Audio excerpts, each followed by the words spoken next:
काही पावती वसुली करणाऱ्या गुंडांकडून मारहाण करण्यात आली। मी दुपारी सांगितलं, घटना घडली, लगेच माझ्या कानावर आली। त्यानंतर मी इथले SP आहेत बाळासाहेब पाटील, त्यांच्याशी बोललो। जिल्हाधिकारी विमानात बसणार होते, त्यांच्याशी मी त्या ठिकाणी बँगलोरचे निघाले होते, त्यांच्याशी मी बोललो आणि सगळ्या अधिकाऱ्यांना सूचना दिलेल्या आहेत। झालेला प्रकार अतिशय निषेधार्ह आहे, अतिशय म्हणजे वाईट आहे, त्याची निंदा करावी तेवढी कमीच आहे।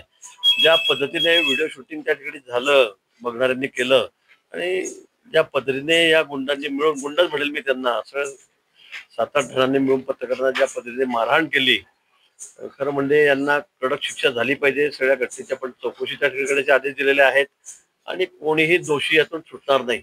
अतिशय कडक कारवाई, कारण आता कुंभमेळा आहे समोर, भाविकांची गर्दी सतत त्र्यंबकेश्वरला असते। अशा ठिकाणी अशा प्रवृत्तीचे लोक जर वसुली करत असतील आणि लोकांची मग दादागिरी रोजची अरेरावी अशाही तक्रारी त्यांच्या आलेल्या आहेत आणि पत्रकारांनाच त्या ठिकाणी वारंवार त्यांनी सांगून सुद्धा त्यांना ज्या पद्धतीने मारहाण झालेली आहे ही अतिशय निषेधार्ह आहे, अतिशय चुकीची आहे। त्या संदर्भामध्ये अगदी वरिष्ठ पातळीवर आम्ही त्या ठिकाणी चौकशी करतो आहोत। संबंधित अधिकाऱ्यांना आम्ही त्या ठिकाणी आदेश दिलेले आहेत आणि यातून कोणी वाचणार नाही, अतिशय कडक कारवाई आम्ही त्यांच्यावर करतो। मात्र आहे त्या ठिकाणी रेकॉर्डवरील आहे अशी देखील माहिती, ज्यांना अटक केली आहे, जे मारहाण करणार ते काही रेकॉर्डवरील आहे अशी देखील माहिती समोर येते। आता ते चौकशीचा भाग आहे, तर बघू त्याच्यावर राज्याचे काय गुन्हे आहेत काय नाही। मी तशा संदर्भामध्ये सुद्धा त्या अनुषंगाने सुद्धा चौकशी करण्याचे आदेश या ठिकाणी दिलेले आहेत। SP आहेत, ते या ठिकाणी चौकशी करतायत, स्वतः चौकशी करतायत। मी स्वतः त्यांना चौकशी करण्याच्या संदर्भामध्ये सूचना दिलेल्या आहे। माननीय मुख्यमंत्री महोदयांशी माझं या बाबतीत बोलणं झालेलं आहे। त्यांनी सुद्धा पोलीस प्रशासनाला या संदर्भामध्ये तात्काळ चौकशी करून कडक कारवाई, कठोर कारवाई आरोपींवर करण्याचे आदेश दिलेले आहेत।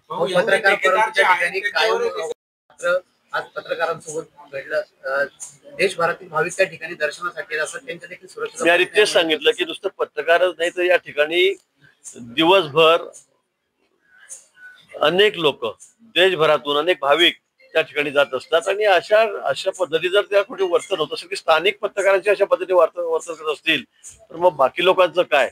आणि म्हणून त्या संदर्भामध्ये सगळ्या चौकशीचे आदेश मी या ठिकाणी दिलेले आहेत, माननीय मुख्यमंत्री महोदयांनी सुद्धा दिलेले आहेत आणि लवकरच या संदर्भात जे यातले गुन्हेगार आहेत, प्रमुख जे अट्टल गुन्हेगारी आपण जे म्हणतात की ते रेकॉर्डवरचे आहेत, त्यांची माहिती घेतली जाईल आणि त्यांना कठोर शासन केलं जाईल। संबंधित ठेकेदाराचा ठेका रद्द करण्यात येईल अजून मला या संदर्भात खरंच अजून माहिती नाही, हा ठेका कुणाचा आहे, कोणी घेतला आहे, याची मुदत संपली आहे का नाही संपली आहे, आपल्याकडूनही कळत आहे की याची मुदतही संपलेली आहे।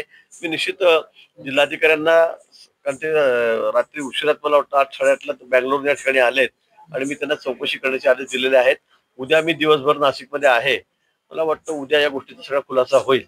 यामध्ये खरं तर जे ठेकेदार आहेत त्यांच्यावर कारवाई करण्याची जशी मागणी होते त्याच पद्धतीने त्या ठेकेदार ज्या ठिकाणी ज्या पद्धतीने पावत्या गोळ्या करतात, या राज्यातून परराज्यातून तिथे भाविक येतात आणि त्या ठिकाणी देखील त्या भाविकांना देखील मारहाण केली जाते, त्या भाविकांना देखील अरेरावी केली जाते। या निमित्त ती बंद करण्यात येईल का आणि पावत्या ज्या आहेत त्या बंद करण्यात येईल? आता या संदर्भामध्ये कोण ठेका चालवतंय, कोणी त्यांना दिलेले आहे, ठेका दिलेला आहे, कोणाच्या भरोश्यावर ते वसुली करतायत, म्हणजे या संदर्भामध्ये मी सुद्धा अनभिज्ञ आहे। पण मी जिल्हाधिकाऱ्यांना विचारलं तर त्यांनी मला रात्री सांगितलं 9 वाजता की मी सर्व उद्या चौकशी करून आपल्या समोर ही माहिती देतो।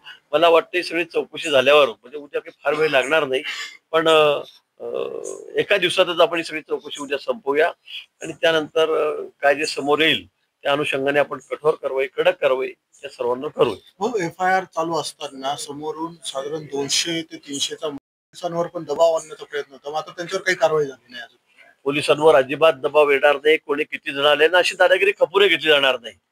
म्हणजे मारठोक करायची परत 100-200 लोकांनी यायचं दादागिरी करायची हे आता अजिबात चालणार नाही, कोणी खपून घेणार नाही।